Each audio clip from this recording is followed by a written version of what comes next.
talking about it. And it's way, way behind schedule and many, many billions of dollars over budget. I don't like that. And the admirals have been fantastic. The generals have been fantastic. I've really gotten to know them well.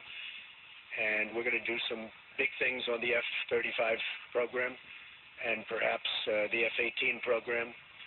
And we're going to get those costs way down. And we're going to get the plane to be even better. And we're going to have some competition, and it's going to be a beautiful thing. So we've been very, very much involved. And other things. We had Jack Ma. We had so many incredible people coming here. Mr. Arnaud. They're going to do tremendous things in this country.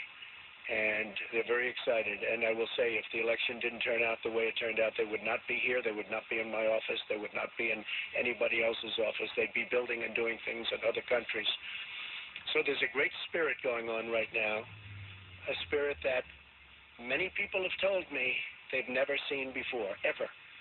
We're going to create jobs. I said that I will be the greatest jobs producer that God ever created. And I mean that. I'm going to work very hard on that. We need certain amounts of other things, including a little bit of luck. But I think we're going to do a real job, and I'm very proud of what we've done, and we haven't even gotten there yet. I look very much forward to the inauguration. It's going to be a beautiful event. We have great talent, tremendous talent, and we have all of the bands, or most of the bands, from the different segments of the military. And I've heard some of these bands over the years. They're incredible. We're going to have a very, very elegant day. The 20th is going to be something that will be very, very special, very beautiful. And I think we're going to have massive crowds because we have a movement. It's a movement like the world has never seen before. It's a movement that a lot of people didn't expect. And even the polls, although some of them did get it right, but many of them didn't. And that was a beautiful scene on November 8th as those states started to pour in. And we focused very hard on those states, and they really reciprocated. And those states are going to have a lot of jobs, and they're going to have a lot of security. They're going to have a lot of good news for their veterans. And by the way, speaking of veterans, I appointed today the head secretary of the Veterans Administration, David Shulkin. And we'll do a news release in a little while, tell you about David. He's fantastic. He's fantastic. He will do a truly great job. One of the commitments I made is that we're going to straighten out the whole situation for our veterans. Our veterans have been treated horribly. They're waiting in line for 15, 16, 17 days. Cases where they go in and they have a minor early stage form of cancer and they can't see a doctor. By the time they get to the doctor, they're terminal. It's not going to happen. It's not going to happen. So David is going to do a fantastic job. We're going to be talking to a few people also to help David. And we have some of the great hospitals of the world going to align themselves with us on the Veterans Administration, like the Cleveland Clinic, like the Mayo Clinic, a few more that we have. And we're going to set up a group. These are hospitals that have been the top of the line, the absolute top of the line. And they're going to get together with their great doctors. Dr. Toby Cosgrove, as you know, from the Cleveland Clinic, has been very involved. Ike Perlmutter has been very, very involved, one of the great men of business. And we're going to straighten out the VA for our veterans. I've been promising that for a long time. And something I feel very, very strongly. So you'll get the information on David, and I think you'll be very impressed with the job he does.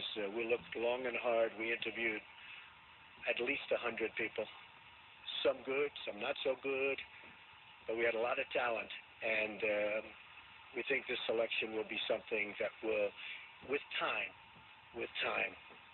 straighten it out, and straighten it out for good, because our veterans have been treated very unfairly. Okay, questions? Yes, John? Thank you.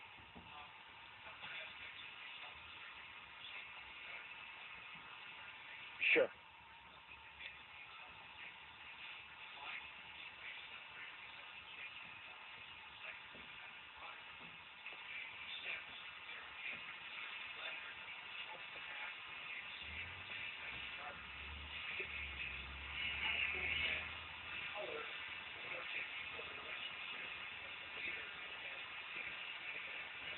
Okay, first of all, these meetings, as you know, are confidential, classified, so I'm not allowed to talk about what went on in a meeting.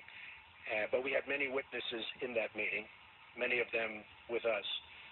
And I will say again, I think it's a disgrace that information would be let out. I saw the information, I read the information outside of that meeting. It's all fake news. It's phony stuff. It didn't happen.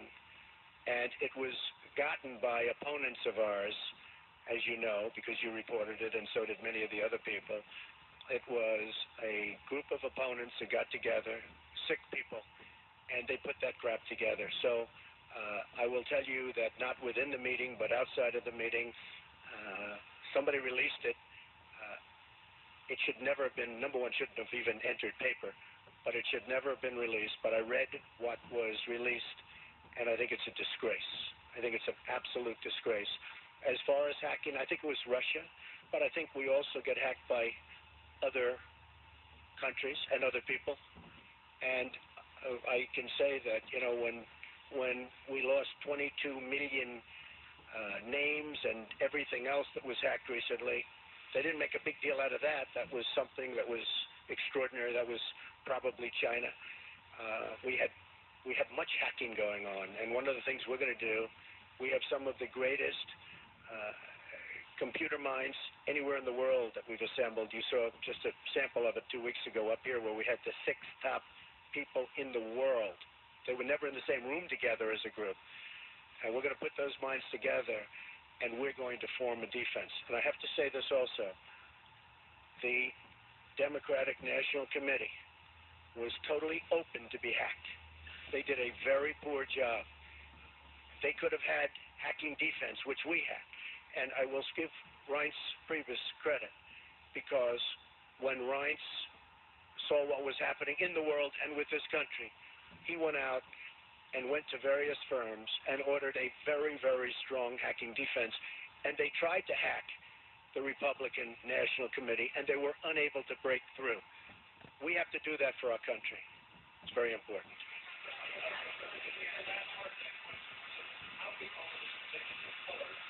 Can't really hear the question, but... Well, you know, President Putin and Russia put out a statement today that this fake news was indeed fake news. They said it totally never happened. Now, somebody would say, oh, of course he's going to say that. I respected the fact that he said that. And I'll be honest, I think if he did have something, they would have released it. They would have been glad to release it. I think, frankly, had they broken into the Republican National Committee, I think they would have released it, just like they did about Hillary and all of the horrible things that her people, like Mr. Podesta, said about her. I mean, what he said about her was horrible. If somebody said about me what Podesta said about Hillary, I was the boss, I would have fired him immediately, or that person, because what he said about her was horrible. But remember this, we talk about the hacking. Hacking's bad, and it shouldn't be done. But look at the things that were hacked. Look at what was learned from that hacking. That Hillary Clinton got the questions to the debate and didn't report it, that's a horrible thing. That's a horrible thing. Can you imagine that if Donald Trump got the questions to the debate, it would have been the biggest story in the history of stories. And they would have said, immediately you have to get out of the race. Nobody even talked about it. It's a very terrible thing. Yeah.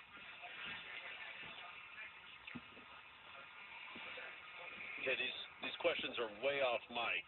The president-elect can hear them. We cannot. So he's just kind of pointing to different reporters as it goes on. And we're going to have to extrapolate from the answers. If Putin likes Donald Trump, I consider that an asset, not a liability. Because we have a horrible relationship with Russia. Russia can help us fight ISIS, which, by the way, is number one tricky. I mean, if you look, this administration created ISIS by leaving at the wrong time. The void was created, ISIS was formed. If Putin likes Donald Trump, guess what, folks? That's called an asset, not a liability. Now, I don't know that I'm going to get along with Vladimir Putin. I hope I do, but there's a good chance I won't. And if I don't, do you honestly believe that Hillary would be tougher on Putin than me? Does anybody in this room really believe that? Give me a break. Okay.